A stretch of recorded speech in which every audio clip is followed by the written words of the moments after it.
Hey, welcome to Life in the Leadership Lane. I'm your host, Bruce Waller, where I get to talk to leaders that are making a difference in the workplace and in our community. What do they do to get started? And what are they doing to stay there? And oh my goodness, are you in for a treat today as I have another special guest?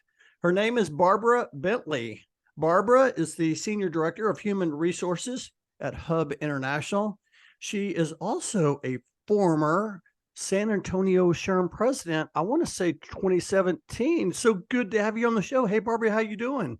I'm doing great. And you got that right. 2017 was the year. 2017. Well, I always like to start the show off reflecting of when I met my guests, or maybe when they came into the path and we might even have not met yet. But for you, we met, and I want to see if you remember this, at the South Texas HR Symposium. I want to say it was around 2019-ish.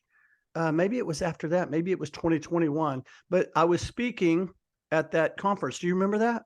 I do. Absolutely do. We had a great selfie, got your book, all those good things. Okay, so it had to be after. Okay, so it had to be after 2019 because I published in 2021. Right. Okay, good, perfect. I love that conference. And I've got the opportunity to have others from San Antonio area. I've had Jennifer Swisher on the show. Oh, I love Swisher. President. Yep. Don Cunningham.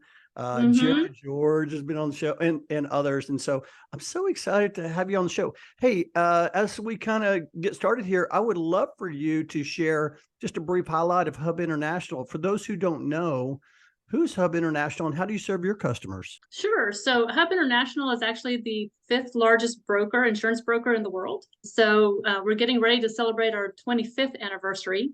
It started in Canada, but is now headquartered in Chicago. And actually the company I'm with was Caddo & Caddo here in San Antonio. And we joined Hub in December of 2021. And so we're really in the kind of mid-market insurance space, all kinds of offerings for clients. So there's personal lines insurance for individuals. There's also commercial insurance for businesses, employee benefits for employers who are looking to offer the best benefits they can for their people, retirement and wealth management, just a host of things, risk services consulting, HR consulting, lots and lots of good stuff. That's exciting. You know, especially whenever you say, hey, we're getting ready to celebrate 25 years. I mean, I love a good celebration. That's fantastic.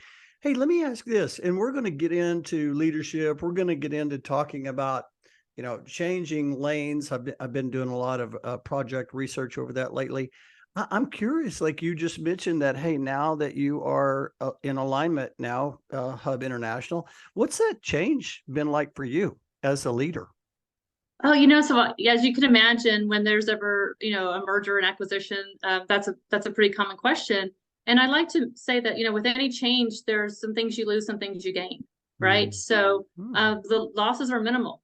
And sometimes the losses are desired. I lost the responsibility for managing all the FMLA administration, which was okay because that's a lot of work. And so we, in other words, like gained this whole HR team with kind of centers of excellence that really help me do what I do best and then work with that team. We've also had the great story behind it, you know, that when that change happened, we had some people whose jobs changed, but we did not have losses of talent. So that was a very, very good story along with that big acquisition change. I love that. Okay, so if you're listening right now, there's going to be a lot of nuggets here. Go ahead and get out your pen, get out your journal. Losses and gains. I love the way you frame that up. And I think at the end of the day, for us as leaders, it's about creating that story or sharing that story or helping people understand, like, hey, we may have some losses here, but boy, look at the gains and look where we're going. And I love how you shared that.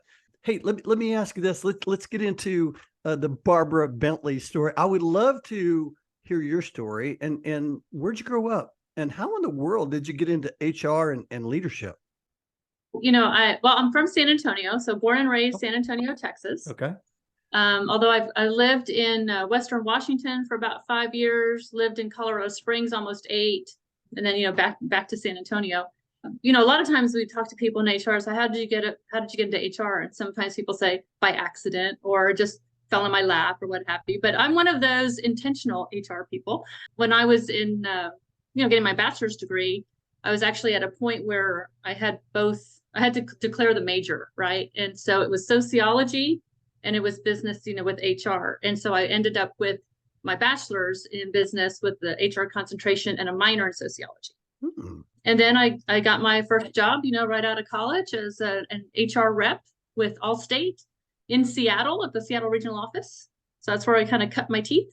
And, along the way, it's been, that's like 30 years ago. So where does the time go? Right. I know.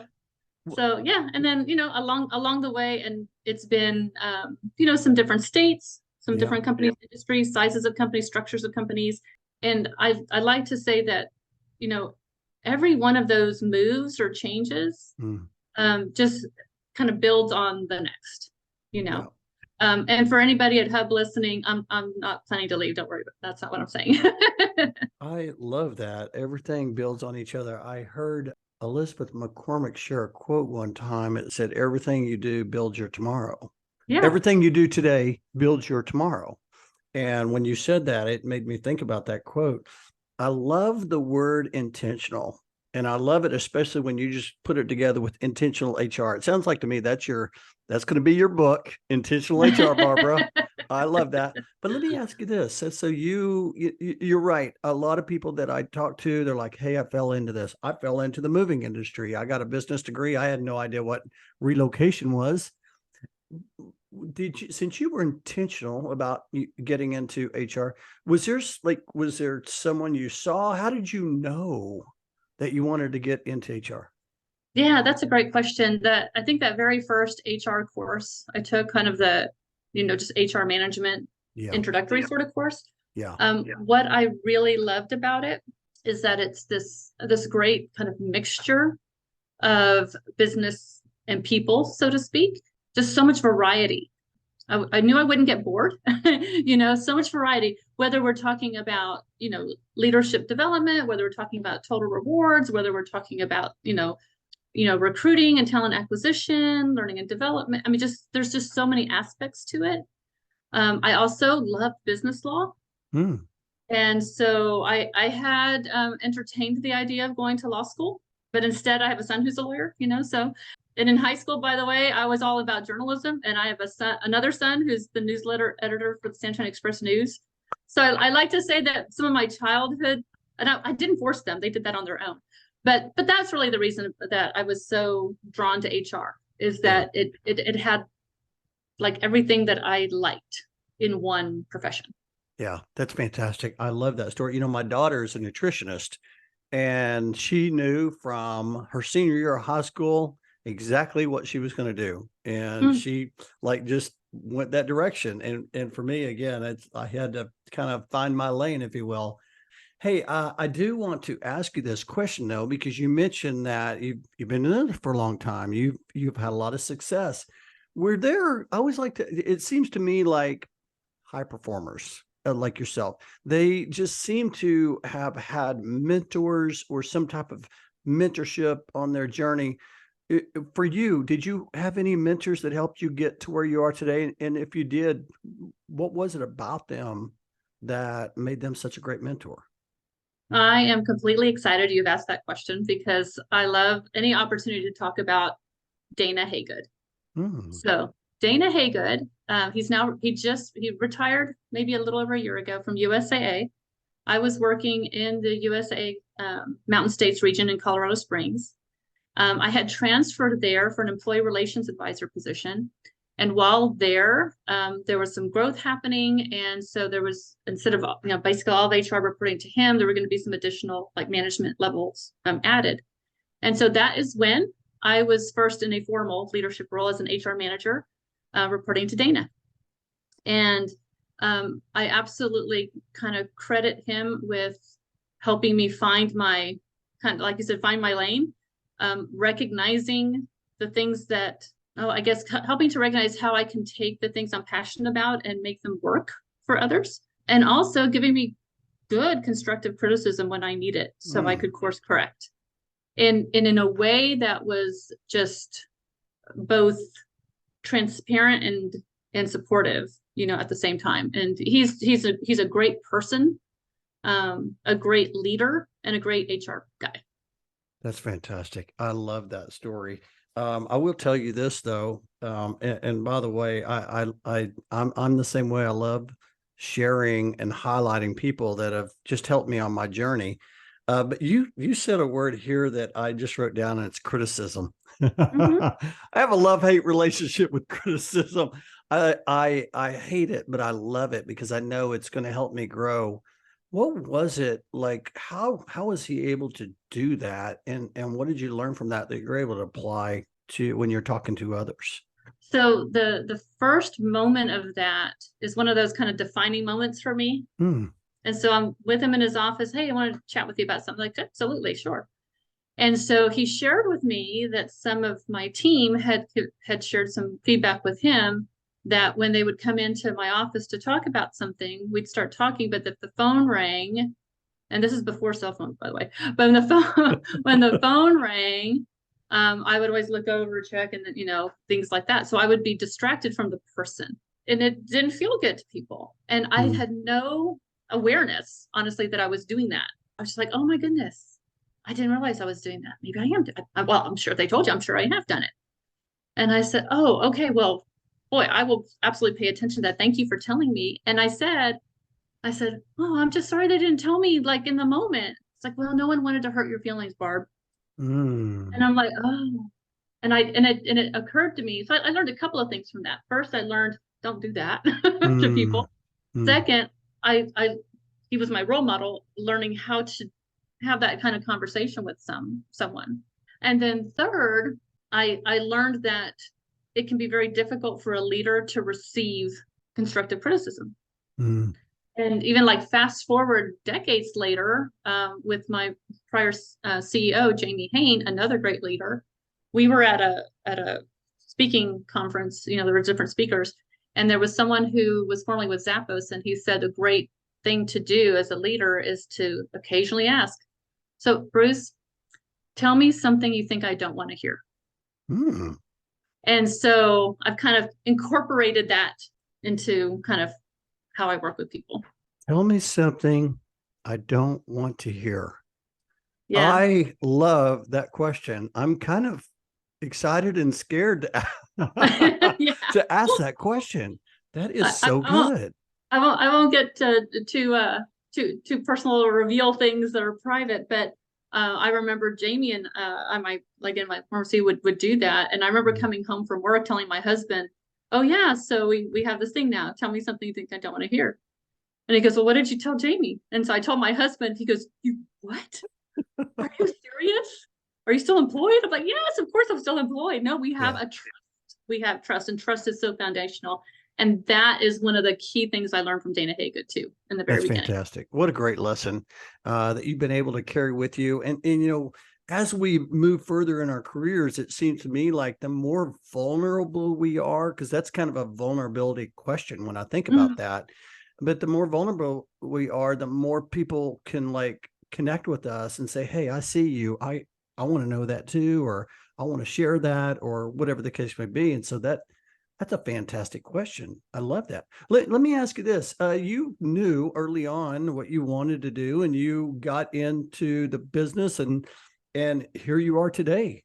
I like to ask the question around purpose. Was there a time like, okay, so you said, hey, here's what I want to do, and here you are, you're in Colorado, now you're in San Antonio. Was there like a moment though that like validated, you know what, I'm in my lane, I'm going to do this all the way through my career, or I need to change lanes. Was there a moment? I would say the moment came, gosh, maybe it's like 10 years ago. And it's not about validating or changing my lane in terms of HR, Hmm. but really in terms of like who do I want to be, and Oh, and and okay. and a leader. And it was at my dad's funeral.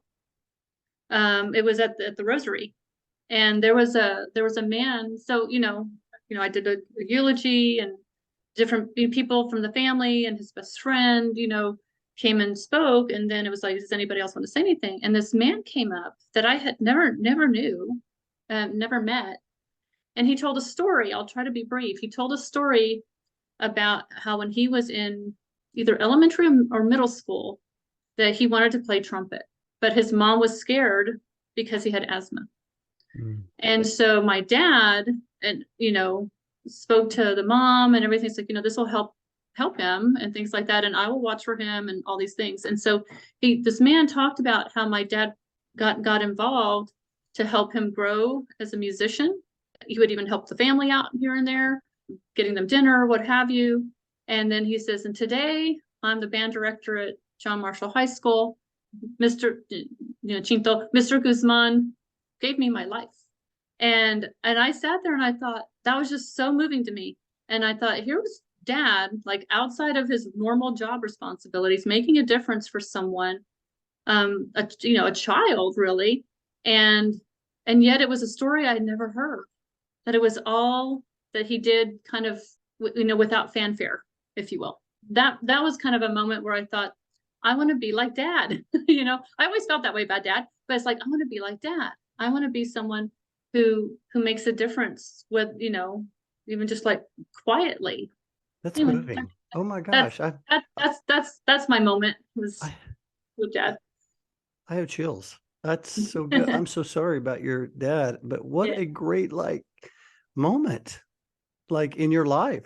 That's I call them mile markers, right? They're just those times that where you just you don't ever forget that. You as you're sharing this, I felt like I was just standing right next to you, listening to the gentleman tell the story, and here you are, you getting to validate how great a man you already knew he was.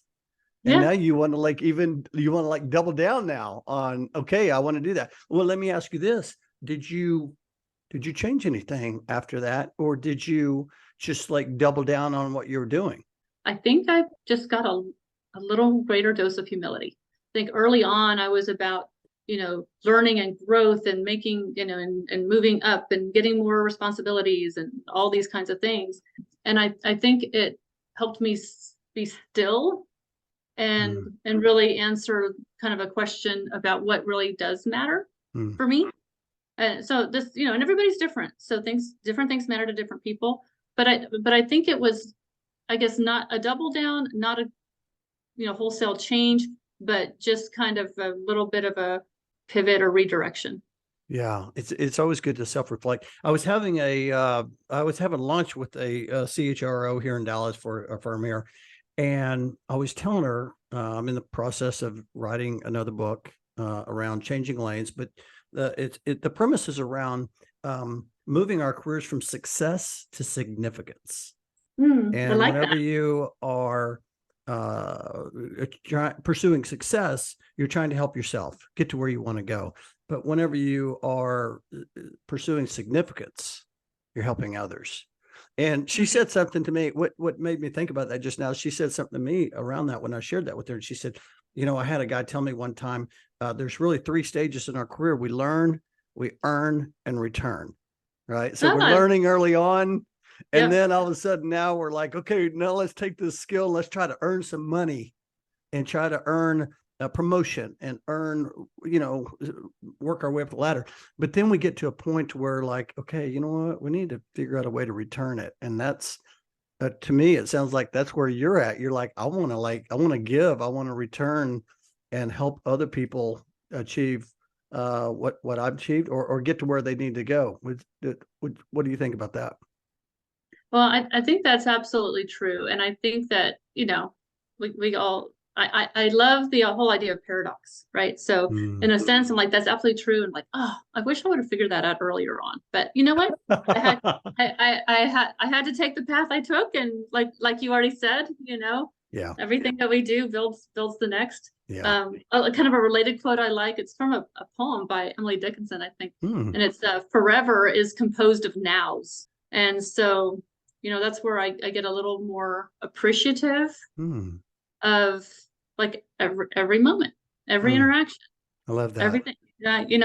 It's kind of this paradox of the thing that is insignificant is significant. Oh, yeah. No question.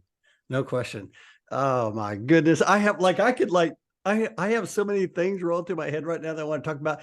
I do want to talk about leadership here. I always, leadership, it seems to me that, I don't know, everybody has this different definition of leadership. And so I like to ask the question to my guests, When someone says, "Hey, Barbara, what's leadership to you?" How do you typically respond to that?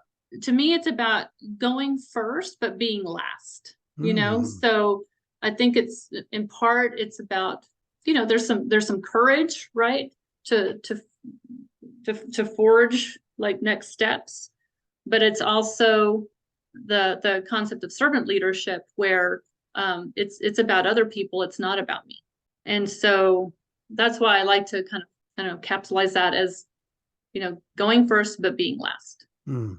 So that's just how I think of it. That's fantastic. I love every bit of that. Write that down. Go first, be last. I'm like wanting to put that on my wall here. I mean, just as you shared that, I could like feel what you're saying. You're like, hey, listen, I think I heard John Maxwell talk about, knowing the way, going the way, and then showing the way. Hmm. And I love that because, even though you know the way, you still have to go the way. So you got to go first and then, you know, show the way and, be last, like, okay, let them, get to where they need to go and just be their support. Let me ask you this. When it comes to HR, there's so many different, there's so many different areas, right? There's, Yeah. I mean, there's L&D, there's compensation, there's employee relations. I mean, we can name them, right? We could be here for hours and name all the different hats that you wear. What do you enjoy most? I think what I enjoy most is helping leaders find their way in terms of being a leader. Mm, And I think the reason why I've come to that conclusion over the years mm, is because for any given team member, there's all the things that an organization does for their people. But for any given team member, it has a lot to do with that relationship with a leader. It's why I named Dana Haygood. It's why I named Jamie Hain and so forth. And so I think I can have more impact by helping them be who they need to be, want to be for their teams, whether that's like advising, consulting, listening, and that could be with onboarding new talent. It could be looking at how people are advancing their careers. It could be employee relations issues. It could be, conflict and how do we have healthy conflict versus, something that's unhealthy or dysfunctional. So I think that's my favorite part, really, of being in the HR world. I love that. As a matter of fact, you put on your LinkedIn, I was or I wrote down, aspires to positively impact the HR profession through teaching and advocacy. And I'm thinking what you just shared just now kind of aligns with that. I do want to ask though, it's not easy. A lot of times, I don't know, it's the influences really isn't the word, but helping business unit leaders or other leaders in different companies, go the way. Maybe you're trying to help them understand, and then all of a sudden it's just not working out. How do you typically deal with that? I mean, that kind of it's not really conflict, but it's just like, how do you try to influence? Well, growing up, my dad used to say, because I'm an introvert, but I'm a talker. And my dad used to say, you have two ears and one mouth. You should be listening more than you're talking. And so if something is, I don't know, like stalled or just not quite in sync, then I first like to find out, okay, what am I missing? Right? Not, hey, why aren't they doing something? No one can change anyone. We can create conditions that help motivate all those sorts of things. But I first want to find out what's my contribution to this stagnation or stalemate or whatever. And it may be that, hey, that's not where they're at right now. So you meet them where they're at, not where you think they need to be. So I know that sounds very conceptual. It's kind of hard to nail down like a story or an example of that. But that's my first thing to do, is to think about, all right, what am I missing here? I love how you shared that, because when I wrote the book Life in Leadership Lane, I actually went out to a lot of different leaders in the community, high performers, and I was trying to, nail down the 5 steps for developing influence. And one of the common things that came back was, you got to be a good listener. Like, it was very clear that was right at the top. And listening also builds trust. Would you agree with that?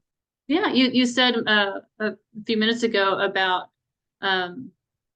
seeing someone. Everybody wants to be seen, right? Mm, Seen, heard.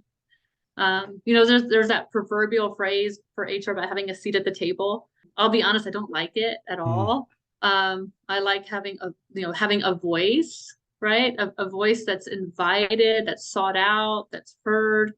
But at the same time, before I have voice, I need to listen and learn. mm. It's funny because one of the other things about teaching, and like you mentioned, Jerry George, I've known Jerry in different ways. So sometimes through the business world, her company, our agency, and then also through San Antonio SHRM, because she succeeded me as the next president, and then she started teaching at Trinity, and I said, oh, I might want to do that someday, and then now I am, Oh, and wow. I did and not know that. Okay, oh very good. I yeah, love yeah. that. So that's one of the things. I mean, I just talked about that about voice in the last class. I want to dive into this just for a second because Uh-huh. I think people want to feel valued. They want to be heard. I mean, we've seen all types of studies and everything on that. If you want to create engagement and all of that, how do you help people that want to use their voice, but they just, I don't know, they just haven't, maybe it's not the courage. They just don't feel like it's their place. Any thought? There may be some, and the reason why I asked that, there may be some people listening right now. They're like, oh man, I want people to hear me right now. We need to change this policy or we need to do something different. I don't know. What's a tip you might share with them to be heard? I guess it is coming back to listening. So, I mean, let's say there's something that I really want to kind of bring forward, and I think it's kind of discerning. So, who should I start with? Mm, And then she's like, hey, I've been thinking about this particular concept or whatever it is, and say, I really would appreciate hearing your thoughts on it. mm. Because when you ask somebody to share their thoughts, then there's this natural reciprocity where then you can share your thoughts. That's fantastic. I was talking to I think it was Diane Sanford in season one, and she talked about a lot of times it's important that when you're developing influence, and this is kind of what we're talking about in the workplace, you need to really connect with she called them, sponsors, but even the naysayers. Oh yeah, Right. You need to even go because when you ask them to share their perspective, of course, they're glad to do that. But it's a chance for you to really listen, and then they also feel heard too, right? absolutely. And we all the beauty and the challenge is just let's just be honest about it. It's people, right? Mm, So I mean we're all different, and that's great. And at the same time, there's sometimes where we're not in sync. And it's really, I think, a matter of recognizing that absolutely everyone has something to offer. mm, And it's a matter of being able to figure out how to mine for that, you know? yeah. I love that. I love that. Hey, what drives you? It's this whole thing about embracing paradox. Whenever anybody asks me what my like core ethic is, core value, my answer is joy. Hmm. And it goes back to dad. So, and the reason I say it's joy, it's about recognizing joy that is all around us. Mm, And it's about, kind of figuring out what joy can I put into the world. And it's not from a Pollyanna rose-colored glasses perspective, because there's great power in regret. I'm not afraid of saying, yeah, I regret that. And it doesn't bring me down. It's like, I learned from that, right? mm, But it's really about, how to leave, just like leaving a place better than it was because you were there. It's about building someone up. It's about being someone that is there for other people. mm. My dad, I always say my dad, after he met somebody, they would feel better about themselves Mm, after talking with dad. And as you can tell, I love my dad. And so, I love that. What was yeah, your dad's so name? Jacinto Jose Guzman. I love that. Oh Yeah. man, this is so my daughter bought me a sign. I'm looking at it right now. It's not in the screen here for those listening, but it says find the joy in the journey. Oh, there Find you the go. joy in the journey. And she said, Dad, I want you to have this. This is perfect. And I'm like, yes, I love that. And I love how you shared that. Your value is joy. I love that. Hey, well, let me shift just over here to volunteer leadership. You Mhm. have been a former president of a large SHRM chapter in the great city of San Antonio. What I don't know. What First of all, let me ask you this: I mean, we're all busy. There's people that listening right now. They're like, "Hey, I'd like to be involved, but I'm busy." What made you like go back to that moment when you joined or started attending SHRM meetings? What made you or motivated you to go to that meeting? Let's start there. Well, way back when in the early 90s, Okay. it was all about, oh, I'm in HR now. I need to meet other HR people, Okay. not just in my company, but outside the company. Of course, back then get my PHR, get my credit, so some of those are it's very like a utilitarian sort of reason, right? But then it really became about, just having those kind of colleagues and relationships across industries, across types of organizations, across HR structures, because sometimes it's very easy to get kind of tunnel vision where you are, and this is an antidote, to that. And then we have these symposiums. It's great keynote speakers, like somebody I took a selfie with, and and so that's what really kind of drove me to want to be a member. Yeah.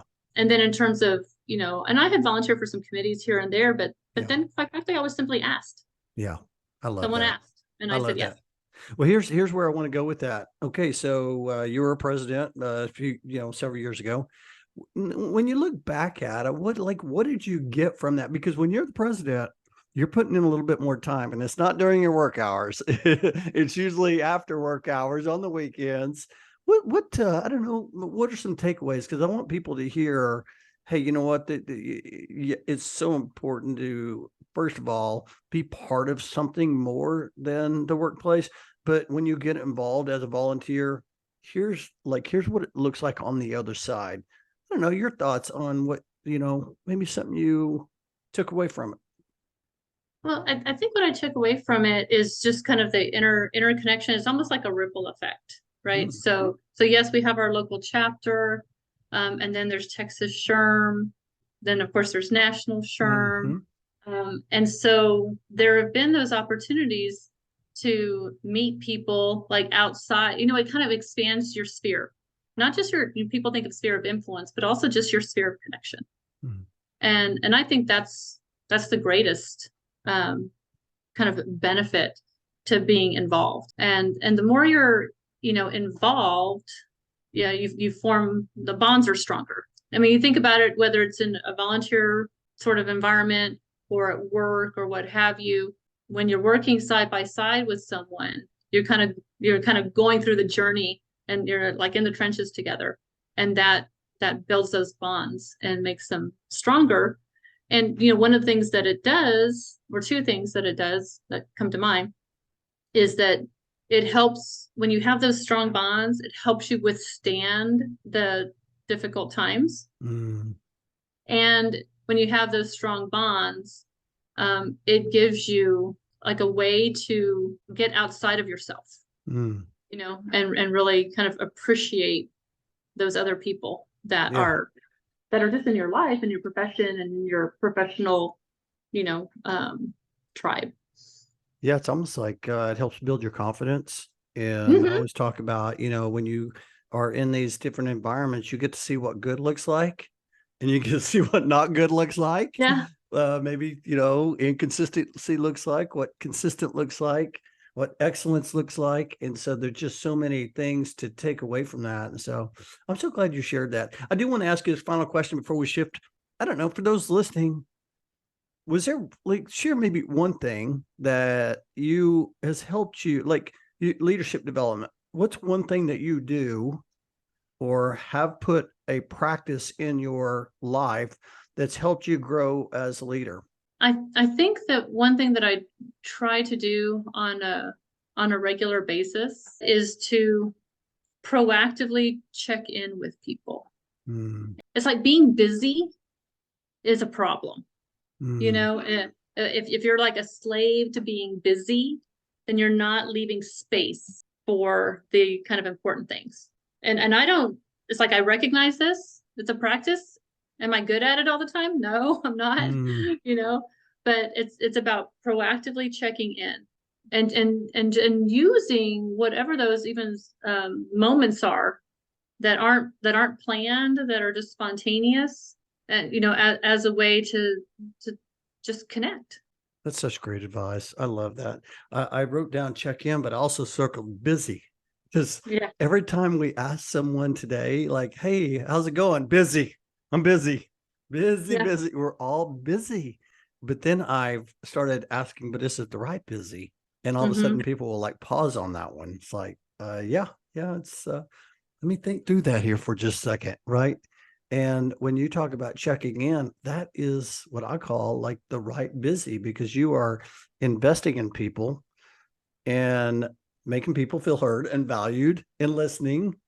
And that I shared this, actually, I shared this in the book. There's no greater return on the investment of people. That's true.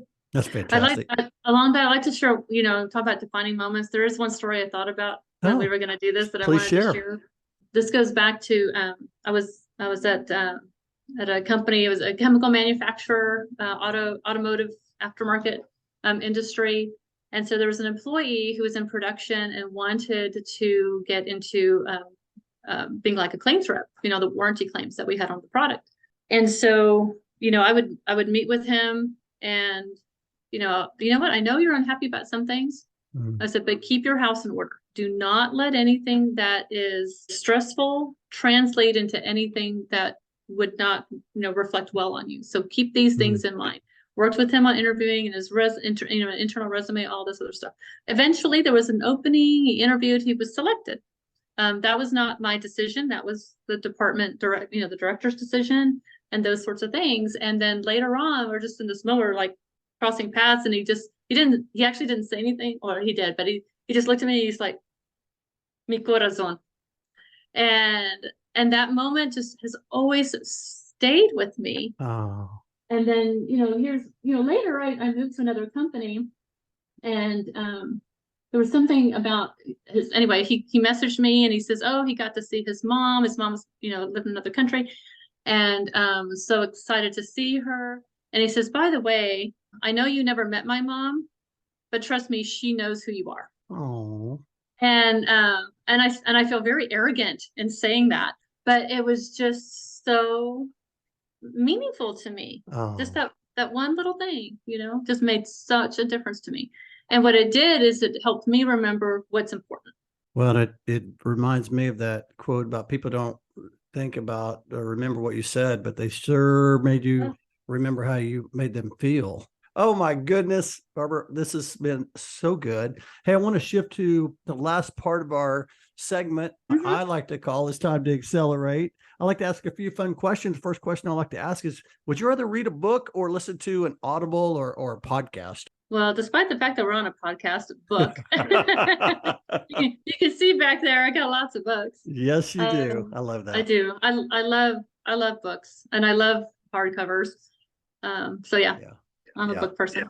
Yeah. I'm the same way too. Hey, I always talk about great leaders or grateful leaders. What are you most grateful for? I am grateful. I can't really answer that question in terms of a singular thing. It's like the answer really is everything. So every success, every failure, every joy, every regret. I mean, just everything. It's kind of like I think all of us can look back. It's like, I wonder what would have happened if I did this instead. Like, I guess that's a curious question. Yeah. But not one I dwell on, because I'm here. You always talk about how I've had a lot of failure in my life, but I've grown from that. That's what shaped who I am today. So would I go back and change anything? I don't know. You could say maybe you could, but I wouldn't be the same person I am today if I did. Yeah. So I'd say that was just a season of life. I wouldn't have baked as many cookies as I did during the pandemic, but I did. That's fantastic. I love that. And then, of course, the people that are closest to me. I've obviously talked about my dad a lot. Yeah. My husband, my kids, my two sons are just amazing human beings. I love that. So That's fantastic. This is great. Hey, let me ask you, I got two more questions. First one is what energizes you outside of work? What really moves you? What do you like to do? From a very practical answer, Orange Theory Fitness. So it's the only thing that has worked for me, and I love that place. I love the people there. I love going there. But I love travel.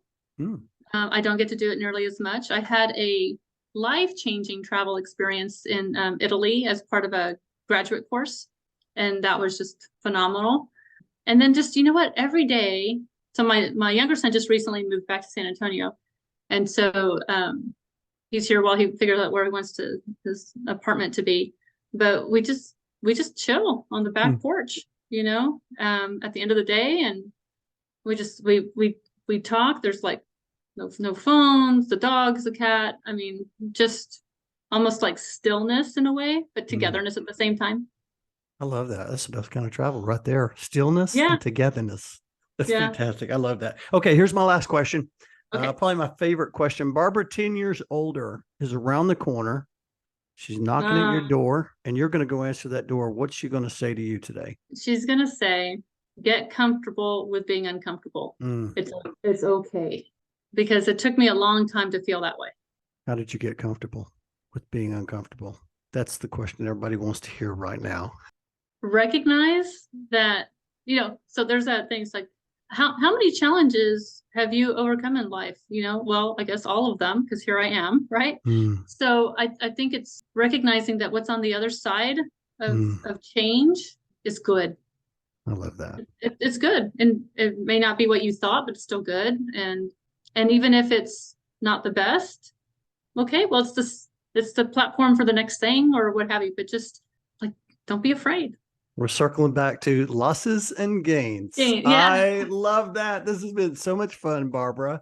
I told you the time was going to fly by, and it has. Hey, for someone that heard something you shared today, and you shared some amazing tips and advice and things for us to take with us. If somebody said, hey, I want to connect with you to learn more about you, how's the best way for them to connect? Probably on LinkedIn, because you can always send a message and things like that. Perfect. And I'll put your link in the show notes. Appreciate you coming on, just sharing your perspective, your wisdom. This has been so good. And mostly appreciate your friendship so much, Barbara. Well, likewise. And I know you talk about busy. I mean, you do a lot of things, but why do you do them? Because you love it. And so thank you for having this podcast as part of that, for, like I said, all the joy and the good you put out in the world. So appreciate that, Bruce. Find the joy in the journey. I love it. Barbara Bentley, thank you so much. I can't wait to share this. Thank you.